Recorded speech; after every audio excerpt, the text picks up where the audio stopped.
Everything Outdoors is brought to you by Ford, outfitting you with the most far-reaching sport utilities on Earth. Ford, no boundaries. Today on Everything Outdoors, we'll show you how to add some serious pull to your ATV with an electric winch, how to use it to get out of trouble. We'll come out of the ground with phase 2 of our ultimate log lodge buildup. Plus, we'll land some big catfish and fry them up Cajun style. All this and more in this edition of Everything Outdoors.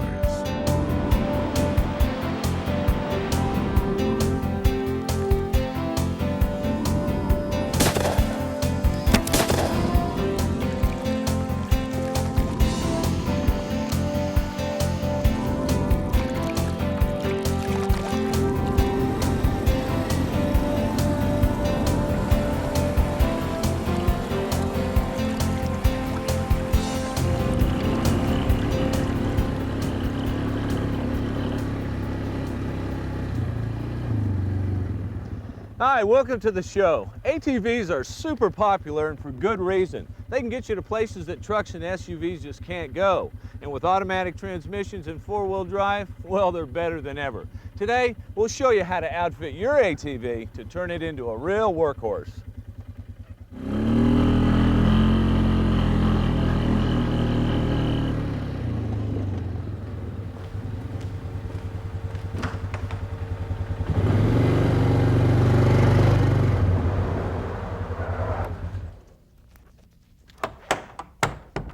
So how you like the new Polaris since you got a few miles on it? Hey, this thing's stout. I went up Buck Hill and you know how steep that is. There's nothing like a new ATV. Whether your ATV is new or old, keeping the intake air clean is critical, especially in dusty conditions. You need to clean or replace your filter element at least twice a year. Any dirty air drawn into the air box accelerates engine wear. Here's a tip.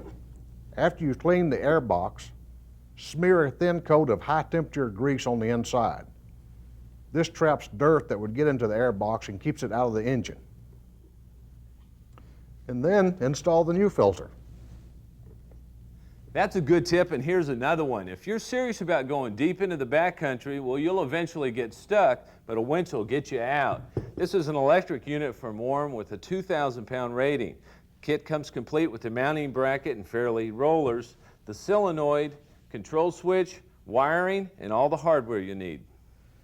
Now we put the ATV on the lift for better access. To mount the winch, first remove the rear bolt and the 3 side screws that hold the radiator cowling. Next, slide out the plastic shroud and pull off the factory clips. Now replace them with the heavy-duty clips.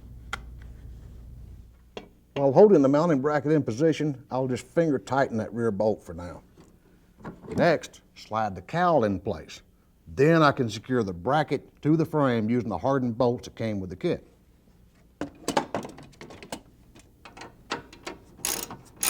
Now, tighten all the bolts. Okay, now we're ready to bolt on the winch. Don't move this lever because if you do, the line will unspool. Ever had a bird's nest in a fishing reel? Just imagine that in a winch. Remove the roller fairlead where the winch will just slide right into place. 4 bolts later, we'll be done. But torque them to 12 foot-pounds and install the roller fairlead. Byron, how are you coming up front? Just about to wrap it up. Well, let me show you what I've done back here to get power up to the winch. Now, we mounted the solenoid right under the seat and directly to the frame. That's because it'll keep it dry, there's some good access, and it's pretty close to the battery. Now, according to the wiring diagram, we'll run this cable over to the positive side of the battery, but this will be the last one we hook up. This longer wire, we'll run that up to the front to our control switch, and just to keep things in order, don't forget to add a few zip ties. When you run the wire up to the front, make sure you avoid sharp objects, any type of moving suspension parts, and any hot surfaces that might damage the wire. I'm hooking up the control switch and we'll mount it with an easy reach. Now these 2 wires go to the battery and the solenoid, and these 2 hook directly to the winch. And what this does It lets us spool out or spool in the wire rope, and we'll fasten it with these U-bolts. Now the final hookup is on the winch. Don't forget the rubber boot to keep the mud and snow out. Now I can install the hook. Okay, we've rechecked all the electrical connections to make sure they're tight and everything looks good. Let's test it out. Byron, the moment of truth. Give me some line.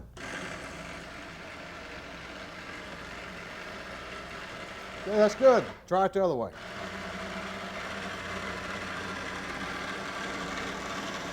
Well, that works pretty good. Wasn't too bad, was it? Well, check this rack out. Wow, man, you can haul a lot of stuff on that rack. Hey, and it's a simple bolt-on project. Well, let's get started. I'll go get the bolts. I'll get this one off. Coming up next, Scott and Byron show you some winching tips and show you why you'll need one in the mud.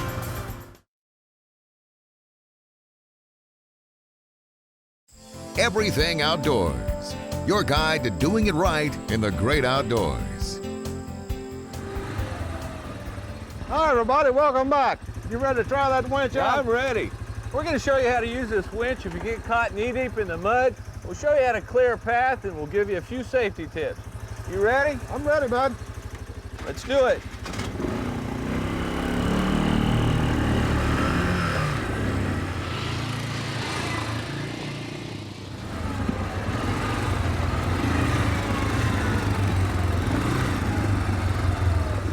Well, the end of the road. This is that big tree I told you about.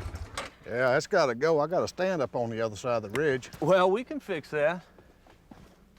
You know, we could drive around this tree and go back into the woods, but we come up and down this road all the time and we really need to clean the path, and that's exactly what we're going to do.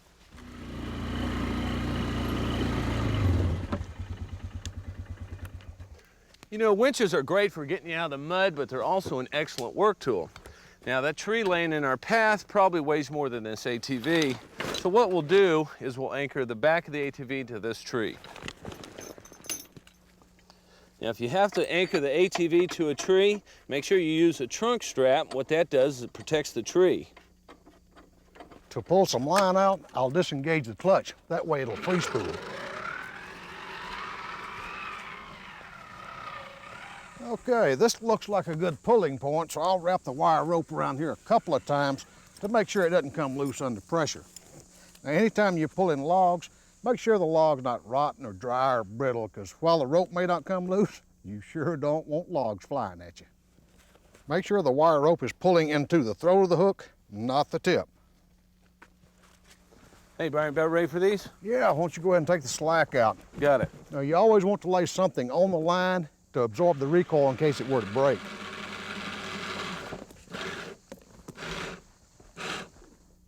This is an electric winch, so leave the engine running to keep from draining the battery. Also, don't sit on the ATV. Just in case the wire rope does break free, you want to be off to the side so you don't get hit. On long pulls, check the winch temperature to make sure it doesn't overheat. If it's too hot to keep your hand there for a couple of seconds, give it a break so it can cool off. Okay, Scotty, that's good. Give me a little slack. All right, now that the tree's out of the road, we can unhook the wire rope and wind it back onto the winch. As you're doing this, you want to make sure you keep a little pressure on the rope and wind it back and forth evenly across the width of the spool. That was a piece of cake, buddy. Let's go give the mud hole a try. Let's do it.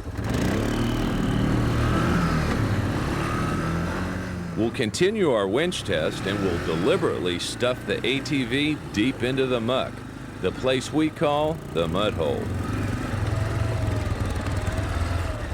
Here we are, the mud hole. A little bit more water from that last storm. Why don't you go ahead and go? Me, man, you got the four-wheel drive and the winch. Lead the way. All right, I'll give it a try.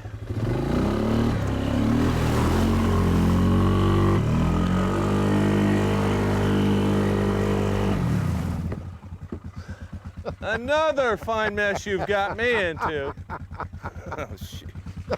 I'll put the waders on. I'll meet you at the bank. Okay. Holy cow. Okay, well, Looks like we'll have to use a snatch block to get Scott out of that mess that he got himself into. Put the strap around the tree first, then the snatch block. Right there. Okay. Got it. I'll hold this in. The snatch block serves a couple of purposes. First, it protects the tree because you're not hooking directly to it. Second, it doubles the pulling power because you're essentially using two cables. When you attach the hook to the ATV, make sure you use something sturdy like the frame.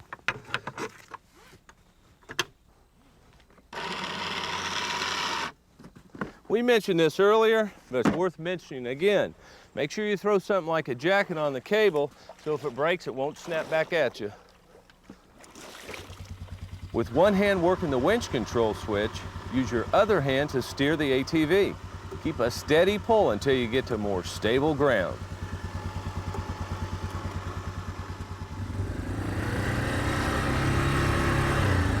Well, now, that wasn't so bad, was it? Yeah, that's easy for you to say. Let's go get cleaned up. All right. Up next, we're switching from slinging mud to pouring mud with a new kind of foundation for our log lodge buildup. Later, we're catching catfish and cooking them creekside with a recipe that's simple and good.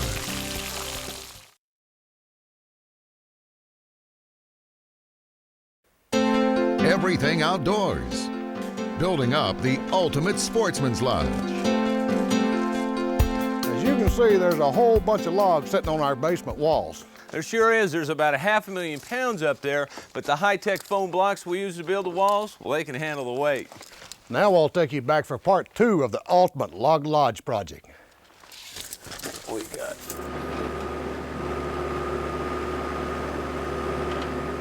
Our starting point for the basement wall buildup are the concrete foundations, also known as spread footings.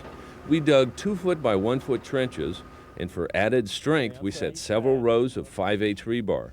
We then filled the footings with a stout batch of concrete, about 50 yards in all. Before it cured, we set a series of vertical rebar to tie the foundation directly to the basement walls. That's good, ain't it? Up to that corner right there, we're 4 and 4. With this phase behind us, we got started installing our block wall system. The ICF forms, or insulating concrete forms, may look like styrofoam, but they're actually expanded polystyrene, a much denser and tougher material. And when these forms are filled with concrete, they're nearly indestructible. Texas Tech University performed some missile tests where they actually fired a 2x4 missile at each type of wall component. And the only wall that turned the 2x4 missile into shreds was the ICF wall. ICF blocks are lightweight and easy to install. They simply snap together like Legos. It's very user-friendly. I'm not saying that you can do it by yourself. You need tech support. It's not, just because they stack like Legos doesn't mean that it's that easy. But with the proper training and some help from the right people, you can do it yourself. Our crew had the ICF walls up in less than 2 days. In comparison, building with traditional cinder blocks, the project would have taken nearly 2 weeks. Next, we installed the wall supports and scaffolding to prepare for the concrete pour. Okay, there we go. Got it. We brought in a Schwing concrete truck. The sole purpose of this big rig is pumping concrete to areas with tough access, and our job certainly meets this criteria. The pumper has supports at each corner to prevent the rig from flipping when the boom is fully extended. Once level and secure, the hopper at the back of the boom truck is filled with mix.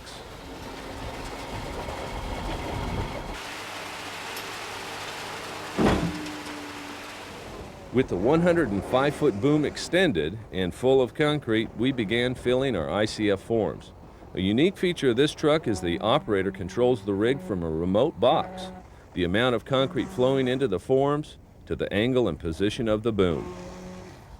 We kept the concrete flowing and worked our way along the walls, filling the ICF forms about 3 to 4 feet deep on each pass. We topped it off on our 3rd pass. With the concrete pour finished, we're ready to install the exterior wall treatment. We use PolyGuard, a pliable rubber material designed for waterproofing basement walls. We simply unrolled the material and cut it into pre-measured sections. Installation is as easy as hanging wallpaper. We positioned a pre-cut sheet, removed the backing material to expose the adhesive, and simply unrolled it and pressed it into place. It's really that simple. With all of the exterior basement walls wrapped, and after letting the concrete cure, we brought in several loads of gravel for backfill. We're one step closer.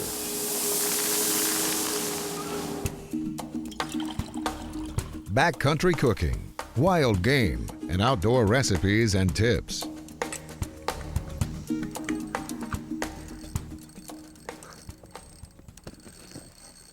All right, Scott, hang on to him.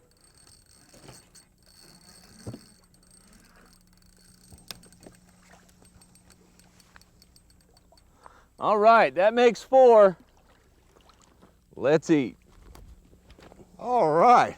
Man, I'm starved. You know, there's nothing any better than fresh fried catfish cooked over an open fire. We're going to show you one of our favorite recipes. You know, you can fillet a catfish just like you do crappie and walleye. Find the bone right behind the gills, cut down to the spine, and then follow the spine all the way to the end of the tail. To make the breading, start with 3/4 cup of yellow cornmeal, 1/4 cup of flour, 2 teaspoons of salt, and 1/4 teaspoon of garlic powder. Mix that up good, and for some real fire, 1 teaspoon of cayenne pepper. Hey, Byron, check these out. Man, those are beautiful. Hey, there's your breading. I'm going to get the skillet ready. Okay. Now, before you put the fillets in the breading, make sure you wash them off with some good cold water. The water's obviously going to clean the fish, and it's also going to help the breading stick. Once you throw it in here, roll it around good and make sure it's nice and covered. I filled the skillet about half full with vegetable oil. You want it hot, but not too hot. If it starts to smoke, back it off the heat a little. You been looking for those? All day. Man, those look great. I'll go get the plates. Thank you. Now you can test the oil by taking a little pinch of the mix and sprinkling it in. It should fry on contact. Then lay the fillets in a single layer. Fry until golden brown. Should only take about 3 or 4 minutes on each side.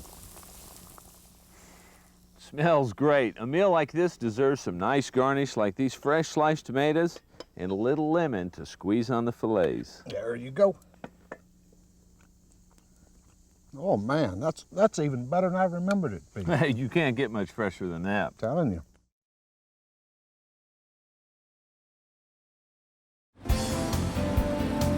The Outfitter's Guide, Gear for the Great Outdoors, is brought to you by Ford Outfitters. No boundaries.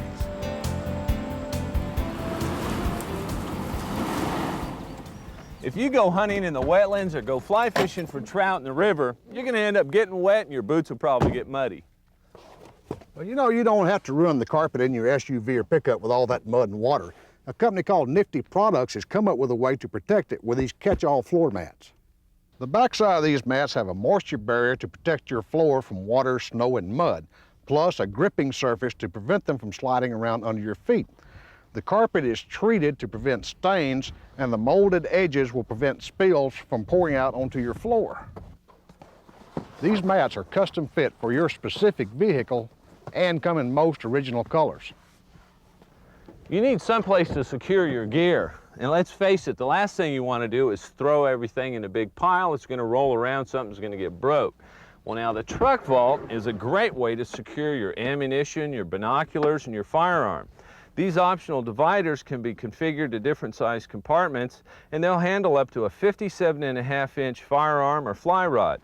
Now the 6-inch drawers are carpeted to protect your gear, and they're made out of a heavy-duty marine plywood that resists warping and moisture. Now this is pretty cool. This bottom carpet is removable, and that makes for easy cleanup.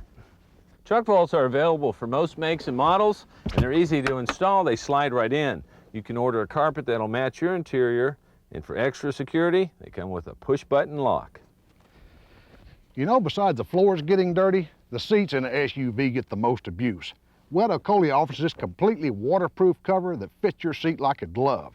It's neoprene backed and attaches easily with these quick release buckles and Velcro, and is offered in over 1,200 different patterns, including the more popular camo style. Now the covers will keep your seats dry and clean and comfortable because it doesn't absorb heat in the summertime and doesn't get cold in the wintertime.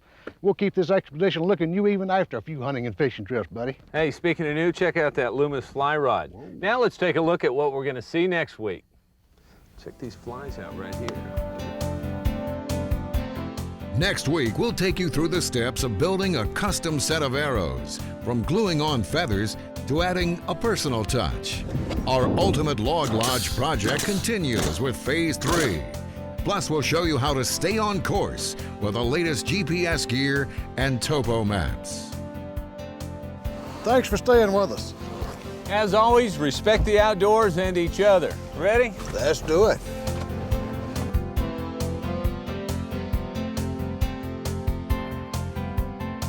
Everything Outdoors is an RTM production.